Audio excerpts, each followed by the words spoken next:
नमस्कार, आप देख रहे हैं GBN 24 न्यूज। आपके साथ मैं हूं राशि। आइए खबरों की शुरुआत करेंगे।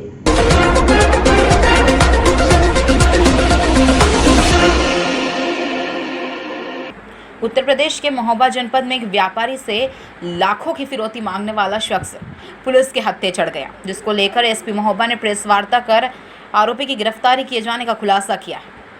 खाकी की गिरफ्त में आए आरोपी विकास राजपूत ने बताया कि मोबाइल के फ़ोन ऐप के जरिए कॉल करके व्यापारी से 50 लाख की फिरौती मांगी जा रही थी, जिसके बाद व्यापारी ने फिरौती मांगे जाने की सूचना शहर कोतवाली पुलिस को दी। फिलहाल पुलिस ने पकड़े गए आरोपी को जेल भेजा है। मामला शहर कोतवाली क्षेत्र का है, जहां मार्बल कारोबारी संजीव कुमार को एक लेटर भेजकर 50 लाख की फिरौती की मांग की गई थी। जब संजीव ने इस पर कोई ध्यान नहीं दिया तो मोबाइल फ़ोन ऐप के जरिए लाखों की फिरौती न देने पर जान से मारने की धमकी दी गई, जिसके बाद संजीव कुमार ने मामले को गंभीरता से लेते हुए इस पूरी वारदात की सूचना शहर कोतवाली पुलिस को दी। तहसील संडीला के विकासखंड भरावन व अतरौली थाना क्षेत्र के अंतर्गत भरावन की राजकीय कृषि रक्षा इकाई के केंद्र इंचार्ज गुरुप्रसाद की एक निजी न्यूज़ चैनल के संपादक परीक्षित सिंह के साथ कवरेज के समय अभद्रता करते हुए उनका मोबाइल फ़ोन छीनने का प्रयास किया गया। दरअसल पूरा मामला आज उस समय घटा जब ग्रामीणों की शिकायत पर पत्रकार श्री सिंह 10 बजे केंद्र पर पहुंचे तो वहां तालाबंद देखकर वीडियो बनाने का काम आरंभ कर दिया। इसके बाद ग्रामीणों व आसपास के लोगों से भी जानकारी जुटाई गई तो पता चला कि केंद्र इंचार्ज कभी भी समय पर नहीं पहुंचते। किसी कर्मचारी को सूचना मिलते ही केंद्र इंचार्ज गुरुप्रसाद वहां पहुंचे। उन्होंने पत्रकार के साथ अभद्रता करना शुरू कर दी। मोबाइल फ़ोन भी छीनने का प्रयास किया गया।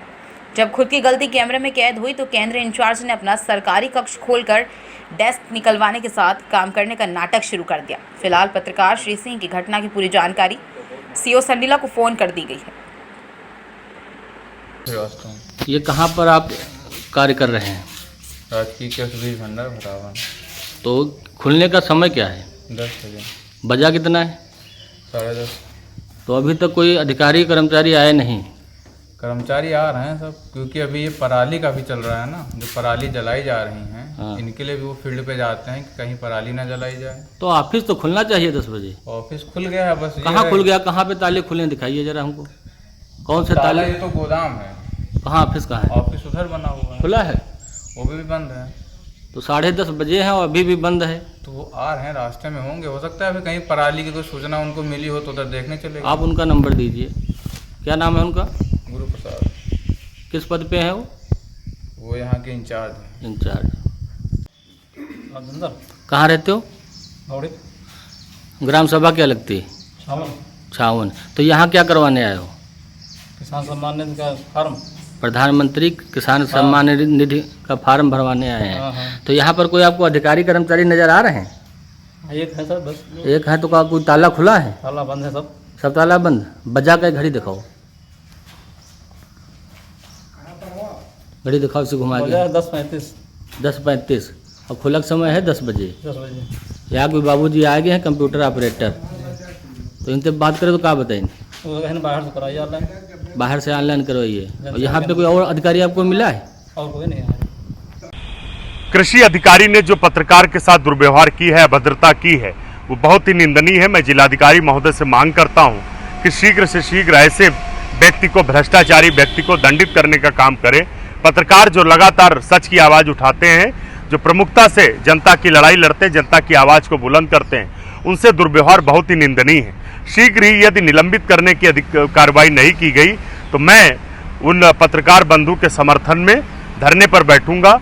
ऐसे भ्रष्टाचारी अधिकारियों पर शीघ्र कार्रवाई हो। उत्तर प्रदेश रेलवे के महोबा जंक्शन पर आज सुबह बरौनी अहमदाबाद एक्सप्रेस ट्रेन के पहुंचते ही रेलवे सुरक्षा बल और जीआरपी सहित चाइल्ड लाइन के अधिकारी अचानक ट्रेन पर सवार हो गए। कुछ ही देर में कुछ संख्या S3 S4 में जाकर 24 बच्चों को एक साथ देखने पर अधिकारियों के होश उड़ गए। आनन फानन में से बच्चों को एक्सप्रेस ट्रेन से नीचे उतारकर बच्चों को ले जा रहे अनवर आलम से पुलिस की टीम गहनता से पूछताछ कर रही है। फिलहाल ये मामला संदेह के घेरे में दिखाई दे रहा है। महोबा चाइल्ड लाइन निदेशक ने बताया कि ट्रेन से बच्चों को ले जाने वाले अनवर बच्चों को कहां और क्यों ले जा रहे थे, इस बात के पुख्ता सबूत नहीं दिखाई दे सके। कुछ बच्चों ने पैसों के लेन देन की भी बात कही। अनवर के पास से किसी भी बच्चे के परिजनों का स्वीकृति पत्र प्राप्त नहीं हुआ। ऐसा प्रतीत होता है कि यह कोई बड़ा रैकेट इस कार्य में संलिप्त है। मामले की गंभीरता से जांच की जाएगी, साथ ही बच्चों को न्यायालय के समक्ष पेश किया जाएगा। आरपीएफ और जीआरपी पुलिस के अभियान में पकड़े गए अनवर आलम ने बताया कि वह इन बच्चों को उनके परिजनों के कहने के अनुसार बिहार से गुजरात ट्रेन से ले जा रहा था। गुजरात में बच्चों को मदरसे में तालीम दी जाती है। बच्चों को ले जाने का यह मेरा पहला मौका है। आज मुझे महोबा रेलवे स्टेशन पर पुलिस ने पकड़ा है।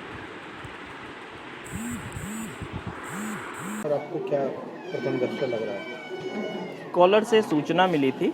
उस सूचना के आधार पर बरौनी से अहमदाबाद जाने वाली स्पेशल ट्रेन के बोगी नंबर S3 और S4 से रेस्क्यू किया गया। रेस्क्यू में हमें 24 बच्चे मिले हैं।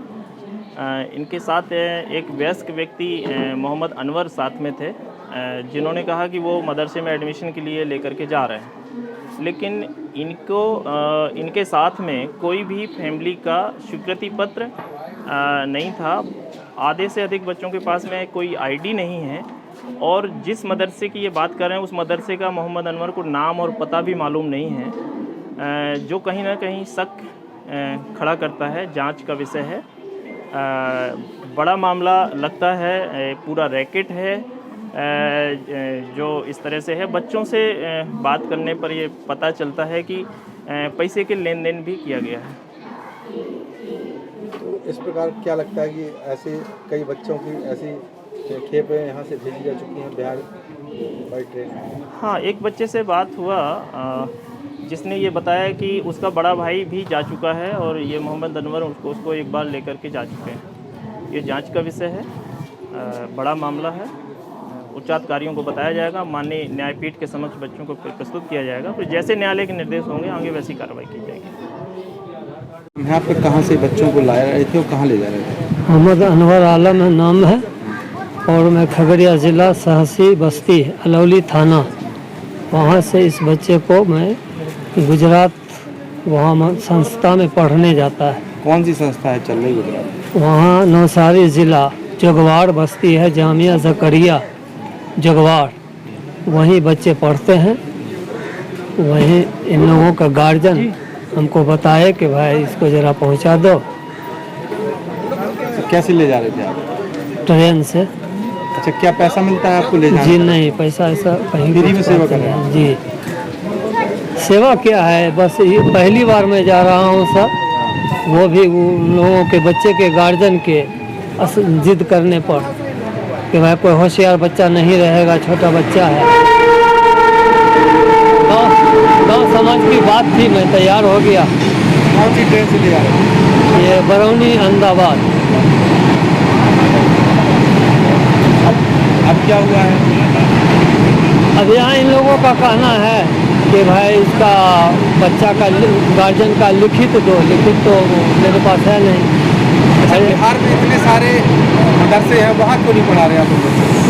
ये तो गार्जियन का कसूर है सर। बात तो सही है कि मदरसा जो करीब में है, बगल में है, वहाँ पढ़ना चाहिए, लेकिन ये गार्जियन का क्या मिजाज बन गया है। हम लोग गुजरात सर कभी नहीं गए। हम लोग बिहार के बाद यूपी आए, कानपुर में कुछ दिन पढ़े, फिर सहारनपुर में पढ़े। आप कभी नहीं बिहार गए? जी नहीं, हम गुजरात कभी। कैसे लेके जा रहे थे? अब वो मदरसे के काम से एक दो बार जाना हुआ था तो देखा हुआ था, इसलिए उन लोगों ने कहा तो आप गए हुए हैं। इसमें कितने साल तक के बच्चे हैं? इसमें है 8 से 10 से 11 साल तक के बच्चे। जी जी जी, ऐसा आज हमें कंट्रोल झांसी कंट्रोल द्वारा मैसेज मिला और हमारे जो कमांडेंट साहब हैं झांसी पे आलोक कुमार जी, उनका सख्त निर्देशन है कि सभी ट्रेनों में चेकिंग की जाए। तो इसी वहाँ पे किसी द्वारा सूचना दी गई थी कि 24 बच्चे, एक व्यक्ति बरौनी ट्रेन से लेकर जा रहा है गुजरात की तरफ, तो जिसे बांदा में रोकने की कोशिश की गई, लेकिन समय कम होने का नहीं रुके, जिन्हें यहाँ पे चाइल्ड लाइन और जीआरपी की मदद से उतारा गया है और उनसे पूछताछ की जा रही है। और CWC महोदय भी यहाँ पे मौजूद हैं। अग्रिम जो भी कार्रवाई होगी उसके बाद आपको अवगत कराया जाएगा। सर, कितने साल से कितने उम्र तक के ये बच्चे हैं?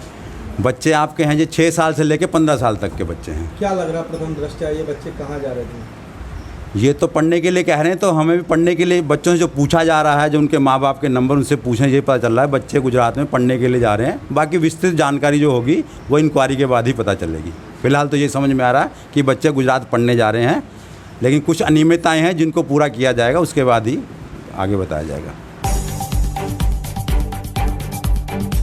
मऊरानीपुर में टीकमगढ़ बस स्टैंड स्थित छोटे माली के मकान की छत पर विराजमान मां भद्रकाली का 19वां जन्मदिन हर वर्ष की भांति इस वर्ष भी धूमधाम से मनाया गया, जिसमें मां भद्रकाली के सैकड़ों भक्तों का तांता लगा रहा।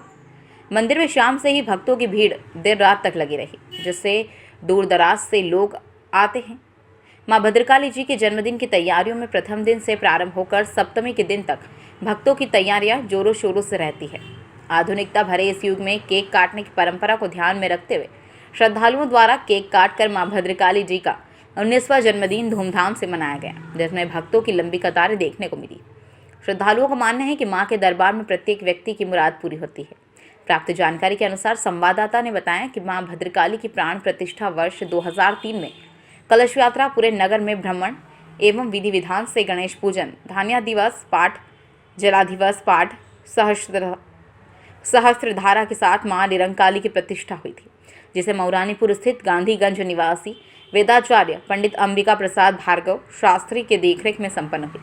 परंतु आज ऐसे विद्वान वेदाचार्य जी दिनांक 3 सितंबर 2015 को ब्रह्मलीन हो गए। उन्होंने अपने ज्ञान की गंगा पूरे मऊरानीपुर में बहाकर रख दी थी। मां भद्रकाली के चरण सेवक के रूप में छोटे माली कौशल कुमार, हेमंत कुमार जी प्राण प्रतिष्ठा से लेकर अभी भी मां के श्री चरणों की सेवा कर रहे हैं। कोरोना संक्रमण महामारी की मार पिछले 2 सालों से झेल रहे कारीगरों को इस बार भी निराशा ही हाथ लगी है।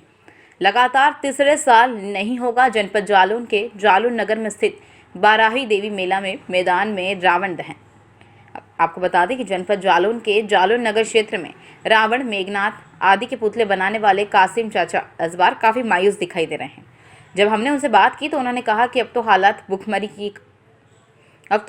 भुखमरी की कगार पर पहुंच गए हैं। उनके कोई बेटा नहीं है, इसलिए अपने दामाद को सहारे के लिए अपने पास रखे हुए हैं और वह जो कमाकर लाता है तथा खुद साइकिलों के पंचर बनाकर जो आमदनी हो जाती है उससे घर गृहस्थी का खर्च चल रहा है। पहले पुतले बनाने के ऑर्डर काफ़ी ज़्यादा और दूर दराज से मिल जाते थे तो महीनों पहले से काम में जुट जाते थे, परंतु अब हालात बदल गए हैं और आर्थिक तंगी से जूझ रहे हैं। हुनरमंद कारीगर अब काफ़ी परेशान नजर आ रहे हैं। अच्छा, क्या नाम है आपका? हमारा नाम कासिम है। अच्छा, लगभग कितनी उम्र होगी आपकी? 80 के लगभग। 80 के लगभग। ये क्या काम करते हैं आप? रावण बनाता और रावण। लगभग कितने सालों से आप बना रहे हैं? समझ लो 40 साल। 40 समझ लो जी। अच्छा, हमें आप ये बताइए कि पिछले 3 सालों से कोरोना संक्रमण की मार है, तो आपके ऊपर कैसे गुजर रही, कैसे क्या कर रहे हैं आप 3 सालों में? ऐसी कर रही कि बच्चे कल्याण को तो हम अपने कर करा ले। अच्छा, पुतला बना पा रहे हैं 3 साल से? नहीं बना पा रहे? कतई नहीं। अच्छा, फिर घर गृहस्थी का खर्चा कैसे चल रहा है? ऐसे चल रहा है कि बच्चे अच्छे कर ले आते, मजदूरी और क्या।